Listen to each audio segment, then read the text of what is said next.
zvatakanyora maAffidavit tichitaura kuti mwana wedu tikuziva zvakaitika ipapo. Alright, saka chichi chachinja. Nokuti zvakaitika ndezvokuti Jacksadza yanga iri hazvanzi yamai vangu.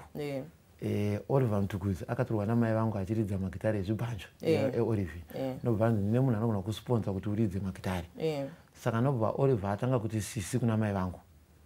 Nobva achiti bhudhi kuna Jerry. Nobva azoita mwana namai vangu. Saka kuti vaudze Jacksadza kuti mwana ndewangu uyu pakarema kuti vaudze kuti inini ndiri mushandi wa Jacksadza. Ndoti zvese vandokuti sisi ndindavapa nhumbu kuti hazviite. First of all, ndoda kutaura kuti ndanga ndisati ndanyatsoona video in full. I think that's why it is important kuti ukanga waona video unowana context. I think a lot of you pamakaona video ya Aaron Chaka maybe pa ZTN or pa ZTN pa Facebook, which some of us don't have DSTV, so I couldn't have full context of what is happening, especially pa DSTV kana usina inoziko PVR or that Explorer. Ukwanisa kuzoenda unocheka kuti papa tichitaura kuti. So now I have the full video which is on YouTube. It's about 13 minutes long, so we're going to watch through it and then I'm going to give my comments as we go. Tichiona kuti pane developments akaitika because kuna vanhu vaitaura kuti mukwana uyu anga ari kupi pese apa aitoripo parufu, but the problem yakaitika ndeyekuti anga asingazivi, saka aitongofungidzira kuti no iye asi mwana waMtukudzi akatozoziva munhu aenzani Mtukudzi atofutsirwa. Right, so let's listen to this interview tobva tapinda tinzwe zvakamira sei. Tiripo kwanhasi tamuka tikanzwa pane nyaya hombe.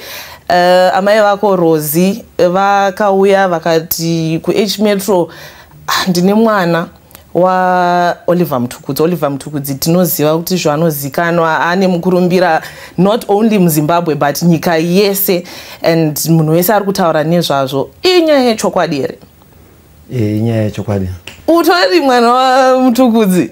Yeah, ndiri mwana wacho. Alright, zita rako rese ndiani? Zita rangu ndinonzi Aaron. Aaron nani? Aaron ndandishandisa sename kwamai yekuti Chaka. Alright. Saka zvakaitika nezvokuti pane musi wandakangoti it was in 2010 ndakaenda kuna mai ndikati mai imimi kana bozi pakukura ndaingokura chinzi ndisekuru ndikati pakukura imi kamviti ndisekuru wedu, saka inini handingatamburi kana ndida kuita zvokuridzawo magitari nokuti ndina sekuru vane zvinhu zvavanazvo zvokuridzisa. Saka hende tinodi vatibetserewo vatipewo advice yekuti toita sei. Nobva mai vati achitsvakaona kuti vari kupi. Saka pandakaenda vaibva kuSouth Africa vachiridza show kuHarare Gardens. Nobva ndaenda namai nobva ndasvika. Saka takasvika nobva tatomborambidzwawo nemabodyguard anga aripo kupinda. Kusvika mai vazoti aiwa hamungandirambidzi because inini bhendi iri ranga riri hazvanzi yangu anova Jacksadza.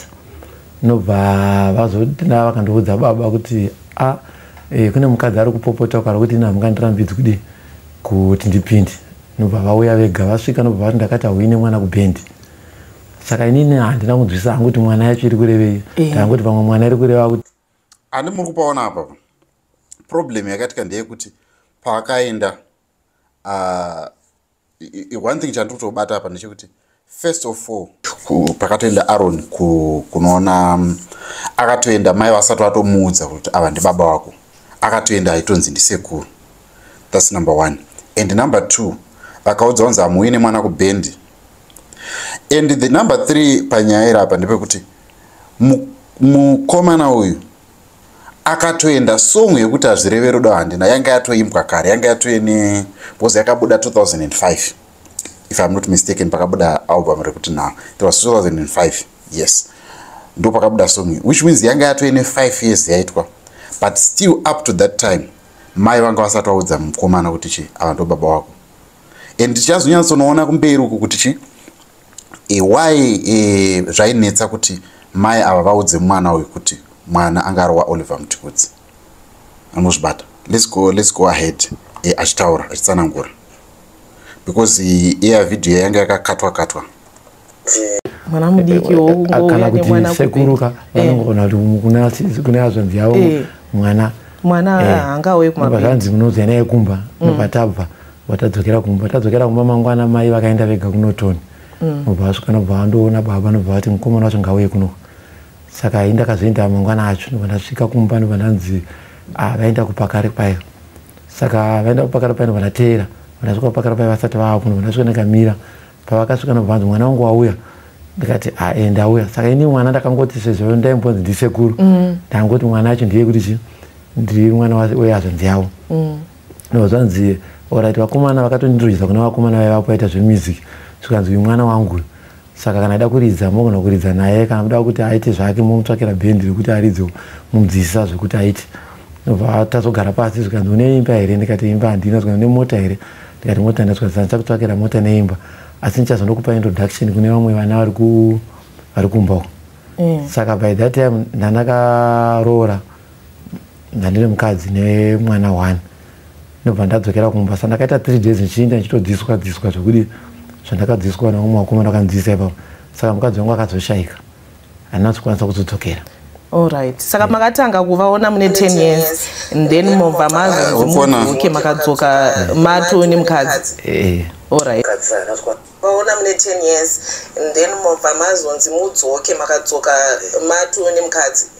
You see, I don't know, this interviewer, she's not following. Munhu yarutaura ndakauya 2010 kwete kwai ndakawana 10 years. She's not following. And I think that is very, very, on a national television kuti interviewer haasi kufollowa madetails ari kutaurwa nemunhu ari kuinterviewa. And I see a lot of comments vanhu vachitaura kuti aiwa munhu ari kuinterviewa poor interviewing skills. Kutadza kuteerera kuti munhu ati 2010, this is unacceptable. Ameno kuda maybe akatadza kunzwa here kana kuti chii, but unacceptable. Pandakadzoka ndava nemukadzi ndobva ndakazosvakirwa nemukadzi, saka ndinazokwanisa kuzodzokera ikoko. Alright. Saka ndobva ndazoti 2019 tingangoti parufu ndanga ndiriko. Saka zvandakaita takaenda kumusha, takaenda kumba kunotoni vatasvika. Saka pane vamwe sawira wekumusha kwababa wangu. Ndandina sekuru vamazarura vanova kwakazvarwa mai vababa vamazarura uko. Ndobva ndaifamba navo vanga vachemberawo vanogara kuHighfields. Ndobva ndaifamba navo. Saka pana sawira wavo akati mwana uyu kubva pauya panopamba panapa ari kuita kunge first born yepanapa. Ndobva sekuru vatozviramba akati aiwa iwe unotaurisa sawira. Zvikanzi aiwa asi muchazondiudza rimwe zuva kuti mwana uyu ndewepanapa. Saka pandakasvika pamba ndakangoita kunge munhu asvika mumusha make.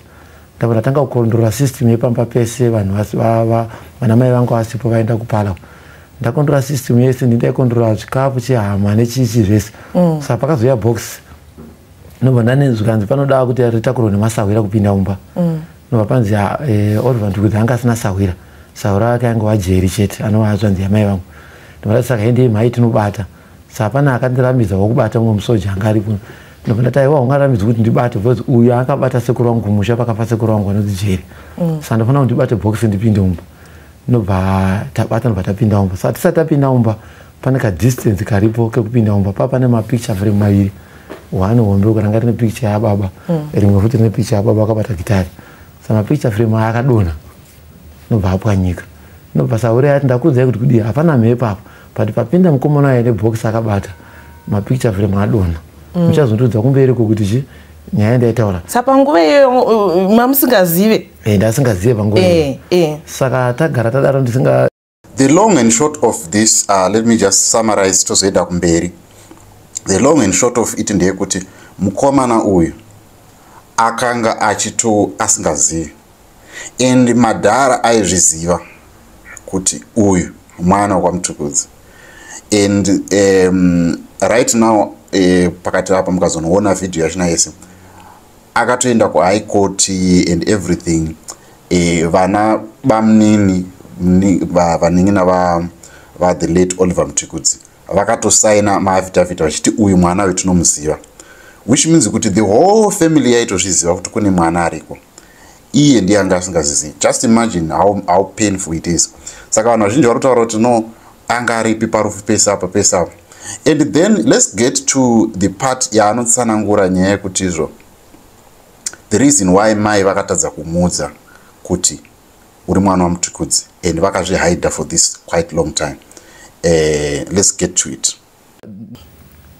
According to vana vakazvarwa nababa vangu ndiri first born. Munogona kunge muri first born and muri willing kuti muite kana public DNA test kuzviprova kuti for sure muri mwana waOliver Mutukudzi. Zvikanzi vamugabe vatinashe mugabe vauya zvikanzi kwangouya munhu anokwanisa kuita mablood tests, muri willing kutoita, muri sure kuti ndivo baba venyu zveshuwa. Ipapo vana baba vakatombotaura neishiwe vakati isusu zvakaitika pamukoma wedu tinozviziva, saka anenge aida kuita DNA harambidzwa anoita, asi isusu tiri kuziva kuti mwana wedu ndozvatakanyora mavhitaura kuti mwana wedu tiri kuziva zvakaitika. Alright, saka chichi chachinja nokuti zvakaitika ndezvokuti Jacksadza yanga iri hazvanzi yamai vangu. Oliver Mutukudzi akatorwa namai vangu achiridza magitari ezvibanjo eOliver. Nobva nemunhu anogona kusponsa kuti uridze magitari. Saka nobva Oliver atanga kuti sisi kuna mai vangu, nobva achiti bhudhi kuna Jerry, nobva azoita mwana namai vangu. Saka kuti vaudze Jacksadza kuti mwana ndewangu uyu pakarema, kuti vaudze kuti inini ndiri mushandi waJacksadza, ndoti zvendesiwa ndokuti sisi ndindava nhumbu futi hazviite. Saka zvikachinjwa zvese izvi zvichareruka, muri kufunga kuti zvichareruka here pakufambisa nhau dze? Once again, the interviewer is not following. Muchinda ataura kuti no, Jacksadza anga asingakwanisi kuudzwa nyaya iyi nenyaya yekuti iye ndiye akanga sort of like a promoter one waOliver Mutukudzi. So now zvinonetsa. I think some of you know kuti lesi uri kutamba muri mafriends chazva, even muri mafriends chazva kuti ndichitamba nefriend yangu and then friend yako yomitisa hanzvadzi yako. It is very very difficult. Zvinondonetsa kuti even undotaura kuti shamari iwe tatiri mafriends waatsana. But in this scenario ndezvokuti munhu akatotorwa akabva promoter this guy, promoter Mutukudzi until he became a non-brand. After that, ndosaka maya vakahide this for a long time until Jacksadza ashaika. So anga ari magets. We can't blame this woman. Because obviously ninyaya yekuti munhu anogona kungotongo akatongoona kuti apa magets. But anyway, this is the situation. What do you make of this? It seems like probably this issue chanosvika kuna mai Mutukudzi vanotoiziva, maybe vanaseoma vanoiziva, ndosaka maybe vakatoseka papost yandakataura nezuro. And the reason why vari kuacta zvavari kuacta, they know. And some of the people that I was talking to vachiteera this video, I thought, look, this guy he knows his stuff, and ari kutoziva kuti he can actually take over the Mutukudzi empire. And all of us, we don't want that to happen, kuti Mutukudzi empire ngonzi zvakatopera. Of course we have Selma, but Selma muroora wakamanatsa, and she has a gift in her own right. But munhu wese aitowisha kuti pange pane munhu anoita take over that legacy yaOliver Mutukudzi, and probably this is the guy. But what do you make of this? Inini, I think this is an opportunity for him.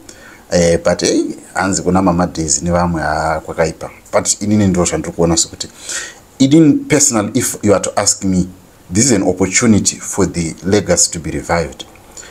Vanhu ava 3 vanokwanisa kushandidzana, Selma Mutukudzi na Aaron, that is if kana akaita, and then my days Mutukudzi. What I saw, my Mutukudzi has got the connections dzavakasiyirwa namudara. Selma has got the experience in the music industry, and she knows the music ins and out. This one, he is, what can I say, a heir apparent or a prince to this throne.